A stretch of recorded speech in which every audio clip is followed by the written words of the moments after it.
welcome to Freelancers Coffee Break Podcast. I'm your host, and with my co-host Mehmet we talk about freelancing and things you need to do, things you need to watch out for, and much more. Today, we're gonna talking about building teams and why you should have a team or why you should be include yourself in a team or be a part of a team. So, Mehmet, you have a team, right? Yes, and you also have a team. First of all, we should welcome you after more than a month of your disappearance. Yeah. So I think this today's subject is a good way to talk about these things because during your 1 month long big military service career, your team was in action when you were not Yes, sir. at your desk. Yes, sir. They were indeed. They did great. Okay, perfect. Then let's start. Of course, you don't need to set up your team because you are going to go to the mandatory military service, but you should have your team for other reasons as well. Let's discuss it. Yeah. And why should you have your own team? Let's start with the why question. Okay, so What was your reasons? we have a saying in Turkish. I don't know if I'm gonna be able to translate it, but it goes as one hand has a voice, multiple hands has whatever, you get the point. So when there's more people who are able to execute what you're doing, that's always great because then you are replaceable in a way that is good, because then you don't have to replace yourself with anybody else but with someone in your team. Therefore, you keep making money, they keep making money, and so forth. So that's the basic logic, and this is like the ultimate point where in any business, when you have your team members taking care of things that you can take care of, but like you can't wear all hats. So it's good to have multiple people do different jobs within the business. So that gives you time, it gives you space for you to be able to work on the business. Of course, Mehmet, like this is not something everyone would prefer to do, to build a team and take more responsibility in a way. But yeah, for those who are looking to do that, yeah, I definitely recommend doing it because you just buy back your time in a way. For me, it wasn't only time, but it was the talent part because I was retouching. Then one of my clients asked if we can do some 3D work, which I can't do personally, but I knew exactly the right person because I had a connection, a person who knew 3D. So I said, sure. That way you don't lose that customer to another freelancer. He goes somewhere and spends his money there. Instead, I wanted to keep him as much as possible in my, network and in my under my wings. So it started with 3D for me. I first had worked with a 3D guy. In time, another client asked, "Do you do graphic But to design work?" clarify, so you do not do 3D yourself, No, not at all. but there was this job, so you were like, hey, let me just take this job and just I'll delegate it to someone I else. didn't take the job. An existing client asked if I do Oh, okay. 3D as well. Okay, and you were like, let's go. Yeah, sure. Then I said, yeah, we can do 3D, no problem. I asked this person first, can you help me on 3D? So once that job was successful, I started applying 3D jobs as well, other CGI, 3D render jobs on Upwork and other places.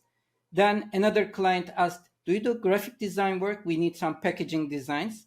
At that time, I didn't know a good graphic designer. I said yes and logged into Upwork and submitted the same work as a graphic. Of course, I didn't write the name of the company. As a client, yeah. But without mentioning the name of the company. Of course, yeah. I met a couple of people responded. 2 were very good, and I in fact gave that job both to those persons just to see how it will come out.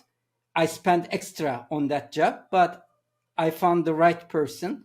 I still work with that person now. That's how I added graphic design. Then later on, same company that asked me the graphic design work asked me, "Do you do copywriting?" You remember last month or 2 or 3 months ago, probably, I submitted to WhatsApp group, "Does anyone do copywriting?"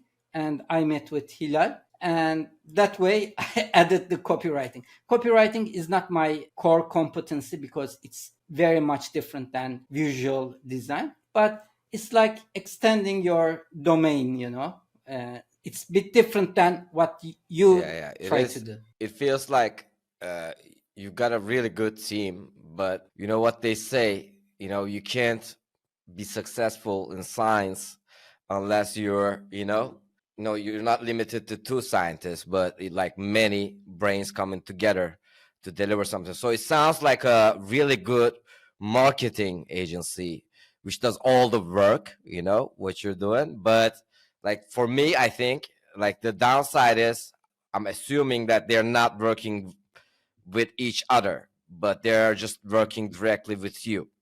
Correct. Yeah, so yeah, Mehmet, that's like where, that's the difference, I guess, because with my team, it's not like that. Like they can work with each other and they will even talk to the clients. And so I'm like, happily leaving everything to them. Yes, yours is just a real team. Mine is like different domains. It's not that I don't want them to work together, but so far there has been one job that they all work together, but it wasn't like they had to communicate. They had to design a package, then that package design was 3D rendered. So there wasn't a need for Yeah, of communication. course. Yeah, yeah, of course. But like on the other hand, I have this where I don't even have to like, talk about this and the communication will be done within there. So I do not have to worry about that. I guess like you're able to deliver everything they client requests, but it still has to go through you. Exactly. Yours is like a self-sustaining organism. If Yes, they, sir. yeah, if Self-sustaining organism. Yeah. organism, it's like, a virus attacks the brain, that would be you, the organism will still live. Yes, sir. If the virus attacks me, the organism will die. Yeah, exactly. But I did not think of this. We always talk about stuff, but then you start talking about it and it starts happening within the process. So it was a struggle too. It was not easy, basically. Yeah. Making people work together is more difficult than what I do at the moment, because you are like a boss in that case. You send it. It's not exactly boss. Everyone is their own decision maker. They can even don't like the job and reject it if they don't want to. I don't pay them salary, but I pay them per Yeah, project. but then you can find somebody else. And in Exactly. my case, they have to fucking do it. They just have to do it because that's like what we all depend on, like including me. Because if a job comes to them, then it means that it came through me, which means that I have a certain set of skill sets and I have the things I sell, my service. So they know the service. If something comes, yeah, they can. If I can do it, they can, do it. So yeah, but it's a team. So it's not one person who can do everything. We have Efe who's almost like that, but yeah, being a team is a different for beast. for for someone, you can decide between these two options. You can leave it a self-sustaining organism or a managed organism. Both has advantages and disadvantages. For your case, you have to 100% believe on the team, because if you are gone or if you don't check something and they do it by themselves, and somehow if they do something wrong, on my side, I'm taking the full response. I check everything before leads to client. Yeah, so that Yeah. was the gamble before I went to the army to serve a month. So, yeah, so the year before that, like the whole year before I left, I knew this day was coming. So I was like really pushing everyone for them to be able to do what I was doing because I was still really involved at that point. And then I leave, and that's like the busiest month of the year because like you see all these events, and there's also like everybody's pushing because Christmas is coming. So yeah, it was a period where I left, and that was like a literal test for them. So Yeah, they just passed. They did it. They did great, to the point that I'm not. I'm like right now, like, hey, let's just keep moving forward like this, and I'll just work on getting more jobs and getting us more reach. So when I say that, it pushes them because they will have an earning from every dollar we For make. both So case, but more to you, you also have to 100% trust on the team, because when you leave, someone may come and start trying to send proposals directly to the client. So trust is also a nah, very big issue. of course, yeah, that is an issue. But like I was, for example, a part of a team in the past, and I had access to a lot of stuff, but like I didn't do it. You know, I would not go and do something terrible. So I guess you attract people like that. Like it's always a risk, but everything is a risk at the end of the day. So this is a small risk to Yeah, take. 100% agree on that, but don't give the reins in the first month. I would say just work a bit of time and see how it goes. These kind of things are like a marriage as well. You learn how to work together, and if it works, fine. If it doesn't work, it's easier to separate that way. Yeah, And because like I was not, for example, friends with Efe, but yeah, so he has all the most access right now, because like besides him, all the people who work were my friends already. So, but Efe is different in that sense. So that's where like I needed the trust. So you just, I guess you just have to take a shot. When you see someone, you're like, hey, this looks so good. the question comes, who should work with? What are the things you should look for someone that will be in your team? What are the special things? They have to be my friend at this stage to start with. So, Dokan was coming to me. Dokan is a friend of ours with Mehmet and I. He was coming to me and, trying to talk about like business and stuff. And I was saying, hey, and he was asking for some work too. And I was saying, hey, just like, stay close, be good friends with me, and let's, see. Because there's like a line of people who are like expecting work from me. So, you know, you're on the line, but you just have to involve yourself. That's what I told him, for example. Still, like, we're friends, but so that's what he did. And now, like, actually, we're gonna start working with him too. But besides that, like, I don't know, Mehmet. I never want to think it in corporate like sense, for like FA is a good example I can give, because like he could speak English really well and he had the Yeah, skill language set. is important. Yeah. Yeah, and he had the skill set, like at least that's what he told me. And then I tested him with some small jobs, and yeah, at some point he was like just banging it.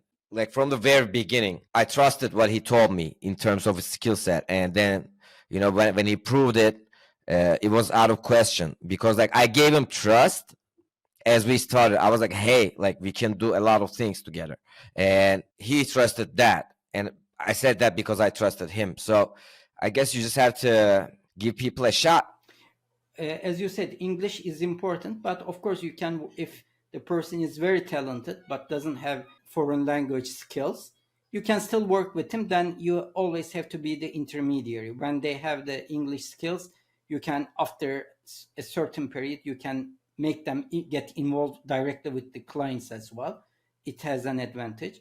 Of course, for me, the important part is that they do their work very well, so that because I want to deliver work that is far above market average. So they shouldn't be intermediary level. They should provide a very high quality service visuals when I need them.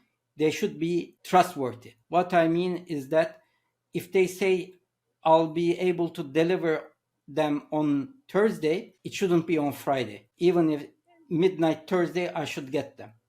When things like that happen, I get annoyed, because then you start stressing, because you also promise something to the client, and you start stressing if the delivery will be on time.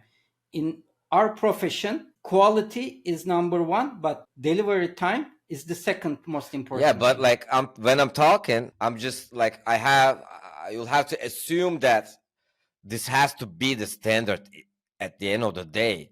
So we're past that because it's not that's what was not easy. So because you have your own quality sense of quality, and then you have your systems, some because you're the source of the jobs and you have a system in place that works, so they will have to learn that. So but you can't find people, I don't think you will find people like this unless you're really lucky like me, because FA was like that, but we still had to do some work to get to the same page. And other than that, like, I was a really terrible worker when I started, and I just grew to be an A player at some point. So it just happens, people learn, and you just have to sometimes, like, other than trust, like, you have to give them the opportunity. That's why it makes it harder, because like you're preferring to work with experts to start with. But in my case, it's different. Like, except for FA, everybody had a good idea, but kind of a good idea. It's harder when there's like a language barrier, for example.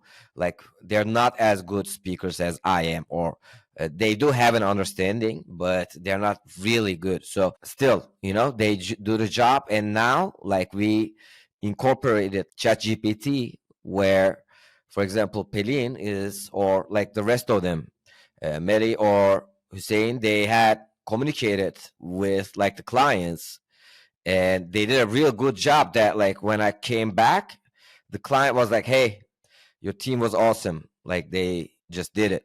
And yeah, so you just have to be a guerrilla, I guess.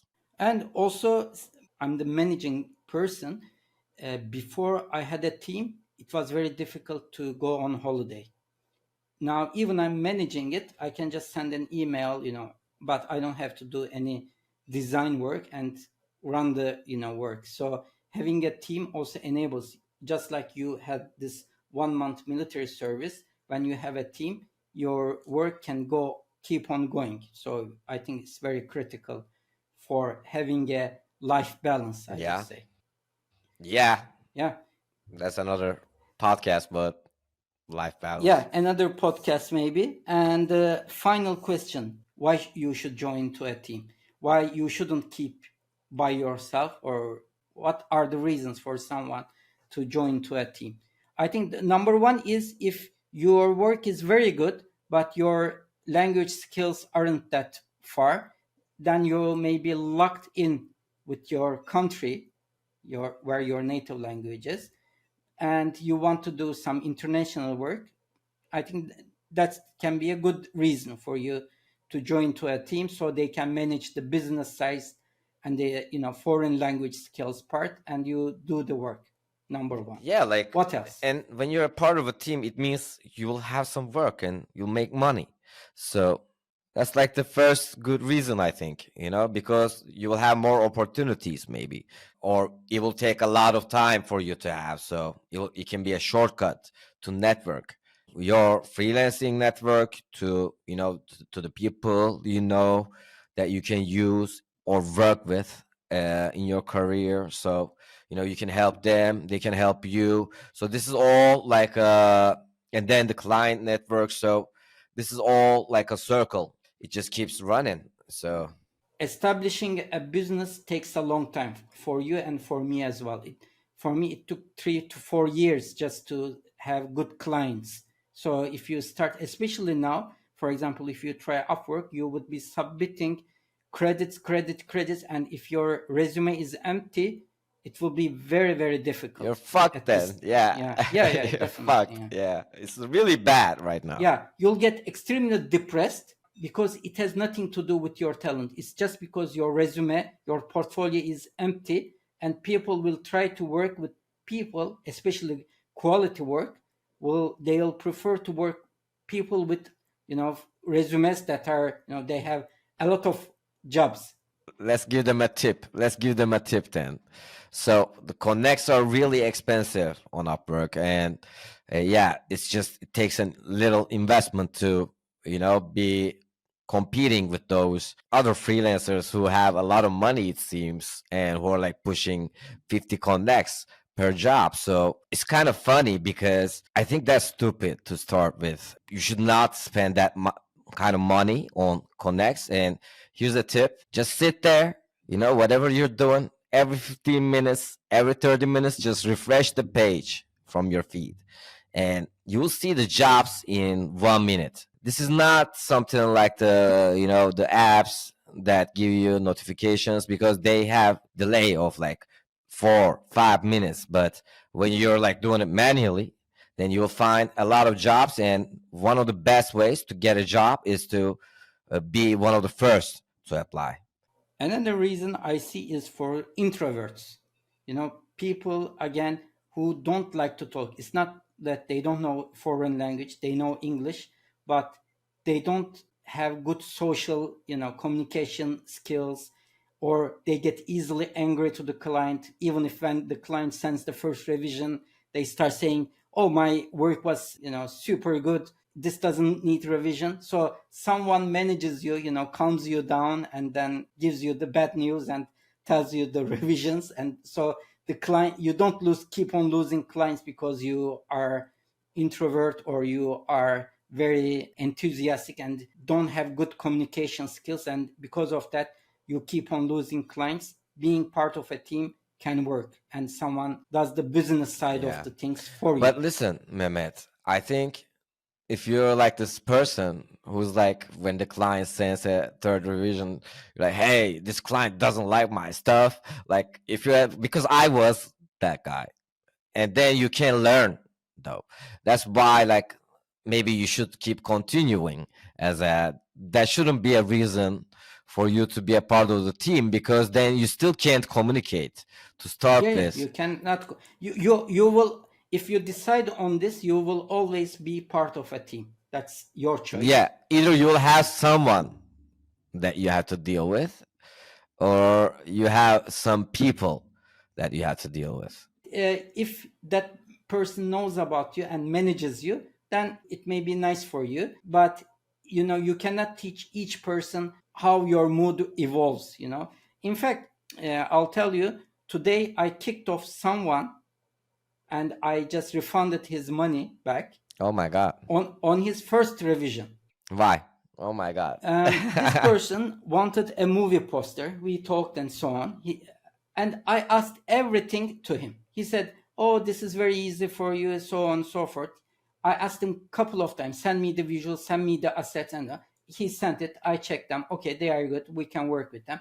Give me the brief. Give me the plot. He didn't send me a brief. He said, "There's the plot. I'm trusting you. You'll do good." I said, "Let's have a video call and talk about this poster." I don't want to have a video call. I don't want to do that. I'm sending you the posters that I like, and do something like that. So what happens? I checked those posters and created something for them.